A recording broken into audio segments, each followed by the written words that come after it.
Bienvenue sur les blabla de Nana. Le sujet du jour sera: faut-il séparer l'homme de l'artiste?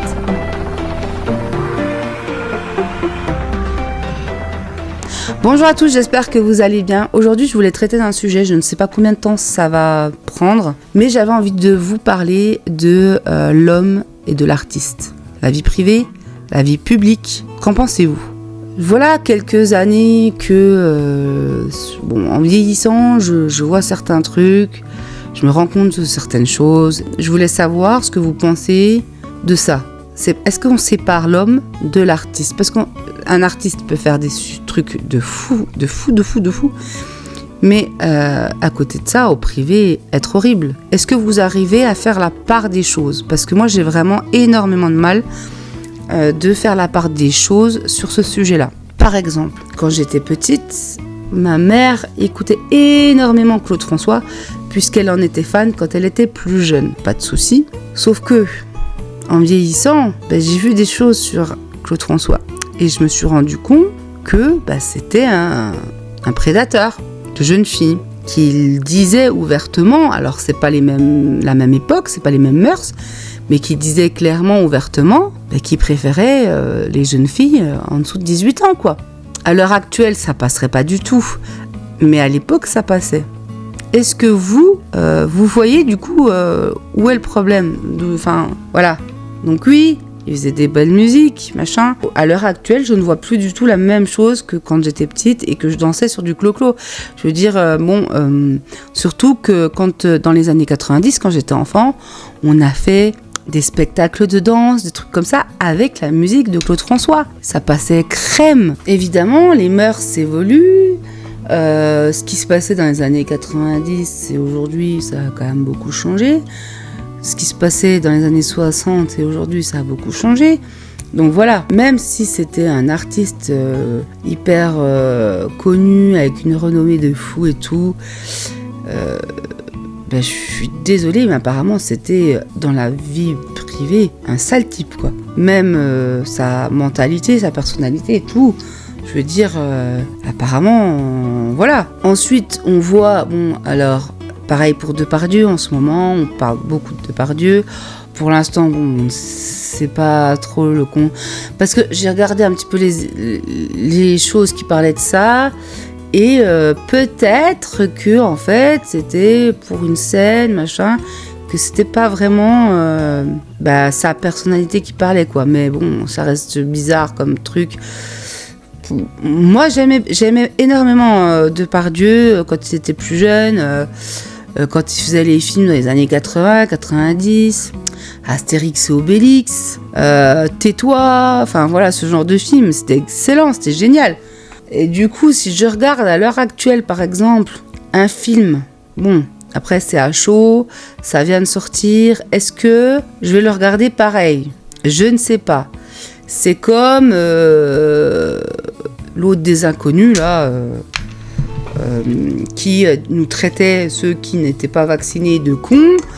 Je suis désolée, pas parce que je me vaccine pas que je suis un con, mais puis il a dit des trucs horribles. Nous qu'on aimait bien quand même les inconnus, à l'heure actuelle, je ne peux plus le sentir, clairement. Là, c'est devenu même physique. L'autre, il s'en prend aux gens vraiment gratuitement, en nous traitant de cons. Mais c'est qui le con? C'est toi, non? Enfin, je sais pas. Enfin bref, du coup, moi, ça m'a gonflé cette histoire, clairement. Et du coup, je n'arrive plus à voir. C'est comme Indochine, à un moment donné, ils ont fait des histoires pour... je crois que c'était aussi par rapport au vaccin. J'adorais ce groupe. Mais j'en suis revenue, hein. Je vous jure que même si, oui, j'aime leur musique, je les écoute plus. Parce que ça m'a refroidi. Voilà. Je n'ai pas regardé de film. Alors, c'est pareil, si je vais tomber sur Amber Heard, elle va me sortir par les trous de nez, clairement. Donc, je ne vais pas regarder. Je vais dire, allez, vas-y, passe-moi la haute scène, parce que là, ça va me gonfler, en fait. Parce que ça arrivait qu'on regarde un film avec elle, ça me gonfle. Ça me gonfle de la voir. Il y a eu aussi récemment, alors on peut pas, pour l'instant, on ne sait pas, une histoire avec Marilyn Manson. Malheureusement, le personnage de Marilyn Manson, comment vous dire que c'est compliqué déjà malheureusement de le défendre parce que il a cette image du mec un peu satanique qui tue des poussins et puis machin. Donc déjà de là, tu te dis, pas sûr que ce soit une bonne personne, tu vois. Donc c'est compliqué. Il s'est créé ce personnage, hein. Je suis pas sûre que dans la vraie vie il soit comme ça, parce que des fois tu le vois dans certaines vidéos ou quoi, en interview machin, mais il a pas l'air si mauvais que ça. C'est son personnage, c'est un personnage qui joue. Donc quand il y a eu cette histoire avec son ex et que du coup il y a plein de nanas qui sont venues se rajouter, mais qu'il y en a qui disent que en fait c'était un mouvement de groupe, voilà. Ben je sais pas. Du coup je ne sais pas si c'est vrai, si c'est faux. Mais malheureusement, le personnage de Marilyn Manson est quand même très très compliqué. C'est compliqué de se dire, en même temps, t'as vu l'image que tu te donnes, ça joue quand même beaucoup. L'image que tu te donnes, même si c'est un personnage, tu vois ce que je veux dire ? Je vais vous donner un exemple.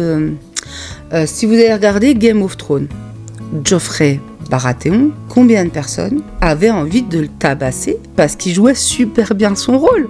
Alors qu'en réalité...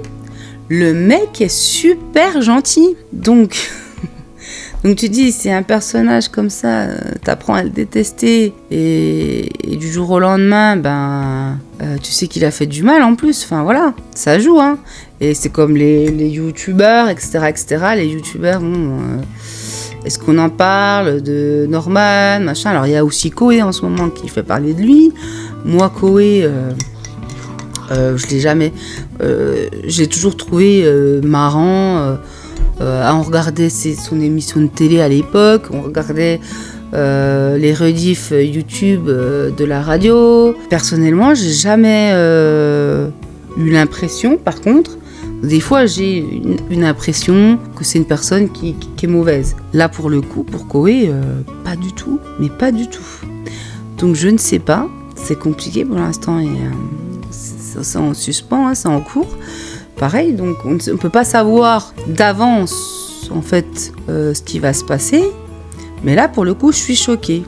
Après, le fait d'utiliser sa notoriété pour avoir des conquêtes, malheureusement, ça, comme je vous disais, on l'a vu avec Norman aussi, qui maintenant est derrière la caméra et, si j'ai bien compris, filme sa femme. Sa femme qui a énormément de courage parce que du coup, quand ton conjoint, il est traité de prédateur et tout, machin, et puis qu'en plus t'as des preuves, et puis que si, et puis que ça, et puis machin, pour rester avec, faut s'accrocher. Après, moi, j'ai quand même tendance, des fois, à me dire, est-ce que c'était pas aussi une erreur de jeunesse ? Puis qu'à l'heure actuelle, peut-être qu'il regrette d'avoir fait tout ça, il s'est dit, putain, maintenant, en plus, maintenant qu'il a une fille, se dire, ouais, mais pourquoi j'ai fait ça, quoi. Moi, je crois quand même à la rédemption, dans le sens où, quand t'es jeune, des fois, tu fais des trucs stupides. Alors, je crois pas à la rédemption de tout ça, hein, de ce que je vous dis, hein. Attention, je crois à la rédemption... en se disant t'es jeune, tu fais des trucs débiles et tout, et peut-être qu'un jour tu vas le regretter, surtout quand tu deviens père de famille, tu vois, parce qu'on ne sait pas du coup ça, ce qu'il a dans la tête. Il a fait de la D, comme on dirait, mais peut-être qu'avec le recul il se dit, mais qu'est-ce que j'ai fait, même s'il en parle pas, parce que malheureusement on n'a pas eu d'explication de choses comme ça à son sujet. Il s'est barré, il a fui le pays. Oui, mais on n'a pas d'explication. Donc, je me dis, si on reparle par exemple de Claude François, il avait déjà plus de 40 ans, il se tapait des gamines de 15 ans. Là, t'étais assez mature quand même pour te rendre compte, tu vois. Enfin, je veux dire, à un certain âge quand même, t'es adulte.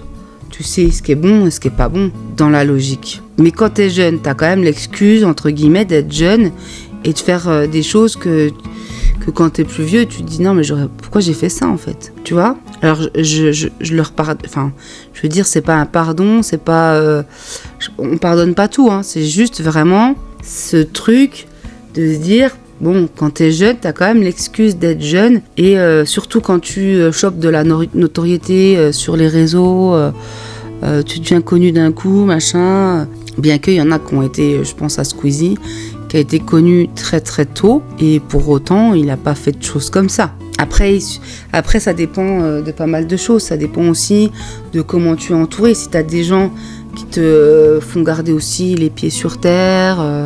Et puis, d'autres sont peut-être un peu plus matures que certains. Parce que, bon, alors mature, Squeezie était quand même connu pour faire le foufou, machin, bidule. Mais à côté de ça, je pense qu'il était quand même conscient de la chance qu'il avait, vous voyez. Mais tout n'est pas excusable. C'est comme je disais l'autre fois, c'est pas parce que tu as vécu une enfance pourrie que tu vas forcément devenir un tueur en série. Voilà. Il y a aussi plein de choses qui rentrent en jeu. Et pour en revenir à l'artiste et puis la personne, est-ce que vous arrivez à séparer donc la personne de l'artiste ? Moi, personnellement, j'ai énormément de mal. Déjà, je suis quelqu'un de très empathique, il n'y a pas de souci. Alors, je suis hyper sensible, empathique, bienveillante et tout, mais moi, c'est tout ou rien. Donc, si je vous aime vraiment à 100%. Par contre, si je vous déteste, mais je vous déteste vraiment, quoi. Et pour détester quelqu'un, c'est que vraiment, plus profond de moi, la personne, elle m'a fait du mal, vous voyez. Je vais pas détester gratuitement une personne, en fait. Il y a quelque chose qui a fait que, voilà. Si je déteste une personne, soit cette personne, elle m'a fait du mal, soit elle a fait du mal à quelqu'un de proche, mais il y a quelque chose qui fait que c'est pas gratuitement, quoi. Donc pour en revenir à ça, moi, j'ai vraiment du mal, du coup, à séparer l'homme de l'artiste. Hein. Je sais pas si c'est dû à mon hypersensibilité, mais je pense que ça doit jouer. Beaucoup. D'ailleurs, je vous ferai un podcast sur l'hypersensibilité prochainement. Je vous ai fait les 2 podcasts là, sachant que du coup, ça va être les vacances scolaires, que je vais devoir m'occuper de mon fils. Quand vous aurez ce podcast aujourd'hui, ça sera la 2e semaine de vacances. Et donc là, nous sommes actuellement au moment où je vous fais ce podcast, le 12. Et j'ai fait du coup en même temps la précédente que vous avez eue ce jour-là parce que j'ai beaucoup de rendez-vous, je suis pas mal occupée, mon fils, du coup ça va être les vacances. Donc là cette semaine je vais faire un autre podcast, je sais pas encore lequel, je pense peut-être que je ferai ça demain ou jeudi pour justement avoir l'avance pour la rentrée de mars après les vacances. Et que je puisse du coup reprendre à la rentrée un nouveau podcast et donc vous aurez plusieurs faits d'avance. Comme je vous disais précédemment, n'hésitez pas à me contacter sur les différents réseaux ou par mail blabla avec un s de nana@gmail.com si vous voulez me parler, si vous voulez me raconter votre histoire, que j'en parle, si vous voulez qu'on parle d'un sujet particulier parce que vous n'avez pas YouTube, vous n'avez pas de compte YouTube, vous ne pouvez pas répondre, par exemple, sous la vidéo podcast, il n'y a pas de souci. Sur ce, j'espère que ce podcast vous aura plu. Faites-vous votre propre opinion et prenez soin de vous. À bientôt pour le prochain podcast. Bye bye. Merci d'avoir passé un moment avec moi et d'avoir écouté. N'hésitez pas à vous abonner et à suivre les prochains podcasts. À bientôt.